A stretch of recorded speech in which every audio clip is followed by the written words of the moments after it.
우리나라 종교계 학교 현황은 1885년 설립된 것은 이미 여러분들 다 아시는 내용이고요. 사실은 선교사님들이 처음 기독교 학교를 설립했지만 그 다음에 정말 들풀처럼 우리나라에서 기독교 학교 설립 운동이 일어납니다. 1907년 평양 대부흥 운동을 전후해가지고 여기에 나와 있는 대로 1000여 개의 학교가 세워져요. 소위 1교회 1학교 운동이 이제 일어나지 않았습니까? 그거를 우리 백낙준 박사님은 교육 문예부흥이라고 이제 불렀고요. 우리 교단 총회에서도 그때 장로교 총회의 학무국이 있었는데 그 학무국은 주일학교가 아니라 주중학교인 교회가 세운 학교를 관장하는 기구였는데 그게 초대 학무국장이 원두우 목사님입니다. 언더우드 선교사님이 학무국을 맡았던 기록이 남아 있습니다. 그런 학교들이 일제의 탄압으로 이제 없어지기 시작하는 거예요. 그래서 불과 1910년에 1973개교가 있었는데 10년 사이에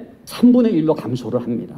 그래서 일제의 사립학교법을 포함해서 여러 가지 그 법령을 통해서 특별히 기독교 사학을 아주 초점으로 해서 탄압을 했던 역사가 있음을 우리가 기억하고 있습니다. 요거는 제가 최근에 정리한 도표입니다만은 한눈에 볼 수가 있는, 요건 해방 이후에, 아까도 말씀드린 것처럼 해방 이후에 우리나라 교육열은 뜨거운데 국가가 돈이 없으니까 기본적으로 국가를 운영하면서 간신히 국민학교를 세우는 것 정도밖에 할 수가 없었어요. 그때의 중학교, 고등학교, 대학교는 사립에게 일종의 국가가 부탁을 해가지고 이 사립학교들이 많이 세워지게 된 겁니다. 특별히 기독교 학교도 여기에 해방 이후부터 해가지고 평준화 이전까지가 일종의 부흥기입니다. 그래서 많은 기독교 학교가 이때 세워진 거예요. 아마 여러분들 학교 가운데에도 1975년 이전까지 세워진 기독교 학교가 굉장히 많은데 그 다음부터 급격하게 줄어들어가고 있습니다. 이 그림을 보면은 우리가 어떤 흐름을 파악할 수 있느냐 하면은 더 이상 기독교 사립학교는 세워지지 않는다는 거예요. 그러니까 우리나라는 이미 기독교 사립학교의 종말이 고해지고 있다고 말씀을 드릴 수가 있어요. 맨 오른쪽에 조그맣게 초등학교, 중학교, 고등학교가 2006년도 이후에 세워진 것은 인가대안학교입니다. 말하자면 정식 학교 법인으로 사립학교가 세워진 게 아니라 대안학교인데 인가대안학교까지 포함해서 거기 잠깐 지금 세워지고 있는 거지, 이미 이제는 기독교 사립학교는 더 이상 설립되지 않고 있다고 하는 사실, 그것은 더 이상 우리나라가 기독교 사립학교는 물론이고 사립학교를 존속할 수 있는 그런 여건이 되고 있지 못하다라고 하는 것을 반증해 주고 있다고 말씀을 드릴 수가 있겠습니다.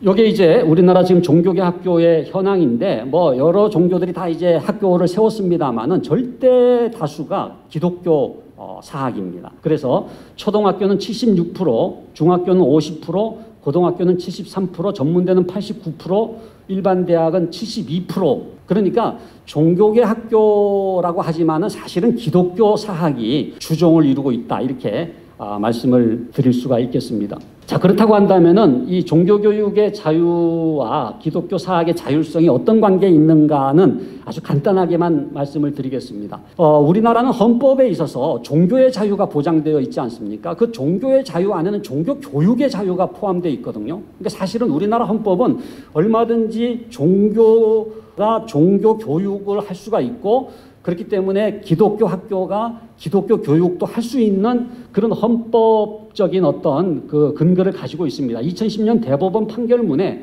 이런 내용이 나옵니다. 모든 국민은 종교의 자유를 가진다라고 하는 것은 신앙에 대한 침묵을 뜻하는 소극적인 신앙 고백의 자유와 자신의 종교적인 확신에 반하는 행위를 강요당하지 아니하는 소극적인 종교 행위의 자유 및 종교 교육의 자유 등이 포함되어 있다. 그러니까 종교의 자유에는 종교교육의 자유가 포함되어 있다고 하는 것을 분명히 얘기를 하고 있고요. 그 다음에 이제 국가와 지방자치단체가 설립한 학교에서는 특정한 종교를 교육을 해서는 안 된다라고 하는 조항이 교육기본법에 있는데, 다른 말로 해석한다면은 사립학교에서는 얼마든지 특정 종교교육을 할 수가 있다, 이렇게 이제 해석할 수 있는 근거가 되고 있습니다. 이러한 종교교육을 할 수 있는 5가지 이제 사립학교의 자율성이 보장이 돼야 되는데, 첫 번째가 교육과정의 자율성입니다. 그러니까 기독교 사학은 사실은 국가교육과정을 쓰면 안 돼요, 사실은. 왜냐하면은 건학 이념을 이루는 커리큘럼을 만들어야 되는 거죠. 그래서 기독교적 건학 이념이 이루어지는 교육 과정이 작성될 수 있는 자율성이 있어야 되고요. 두 번째는 그 건학 이념에 찬동하는 학생을 선발할 수 있는 학생 선발의 자율권, 부모로 말하자면 학교 선택권이죠. 이게 이제 보장돼야 되고, 세 번째는 교원 임용, 건학 이념에 찬동하는 기독교적 건학 이념에 찬동하는 교사를 뽑을 수 있는 것이 인정이 될 때에 기독교 사학의 가능성이 있지 않습니까?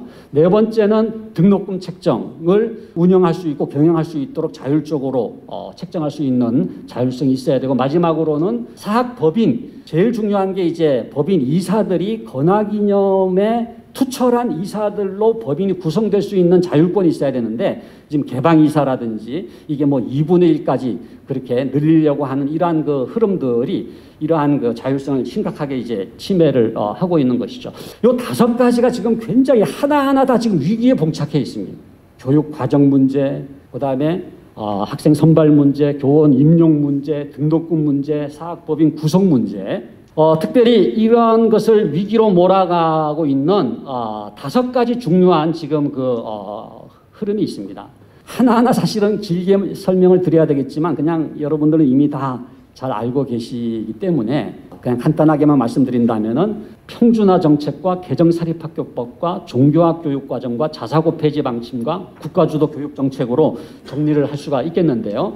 먼저 첫 번째 이 평준화의 문제는 사실은 원죄와 같습니다. 제가 볼 때는 적어도 초중고등학교의 교육이 기독교 사학이 존립할 수 없게 된 가장 결정적인 영향은 평준화로 말미암은 것이다. 왜냐하면은 평준화라고 하는 게 사립학교까지 포함해가지고 실시를 하다 보니까 더 이상 사립학교의 정체성이 인정이 안 되는 거예요. 당시에 문교부 장관이었던 민관식 장관이 이 책임을 맡아가지고 박정희 그 군사정권 때에 이제 평준화 정책을 시행하기 위해서 일본에 갔습니다. 일본의 평준화를 벤치마킹하기 위해서. 근데 일본은 사립학교를 빼고 평준화를 한 거예요. 그래서 우리나라도 사립학교를 빼고 국공립학교만을 가지고 평준화 정책을 하려다 보니까 사학의 비중이 너무 크니까 부득이 사학까지 끌어안고 평준화 정책을 한 이후부터 모든 문제가 지금 이제 야기가 되고 있다고 하는 것이죠.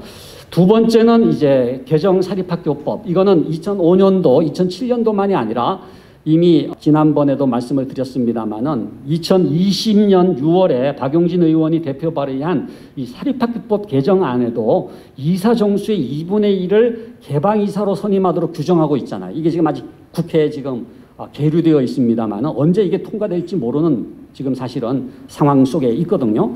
그래서 이러한 그 개정사립학교법이 가지고 있는 문제가 뭐냐 하면은 법인이 그 건학 이념대로 학교를 운영할 수 있도록 이 이사들이 건학 이념에 투철해야 되는데, 종교계 사학 같은 경우, 우리 기독교 사학 같은 경우에는 철저한 기독교인이 이제 이사로 들어오는 자율성이 있어야 되는데, 지금 국가가 지금 총신대도 지금 그런 어려움이 있습니다만 관선이사가 파송이 된다든지 개방이사가 신앙과 관계없이 파송될 경우에는 치명적으로 그 건학 이념이 흔들릴 수밖에 없는 상황을 맞이할 수가 있게 되는 것입니다. 세 번째는 이 종교학 교육과정. 혹시 중고등학교가 아니신 분들은 참 아마 이러한 사실을 들으시면 놀라실 텐데요. 지금 미션 스쿨이라고 하더라도요, 성경을 못 가르칩니다.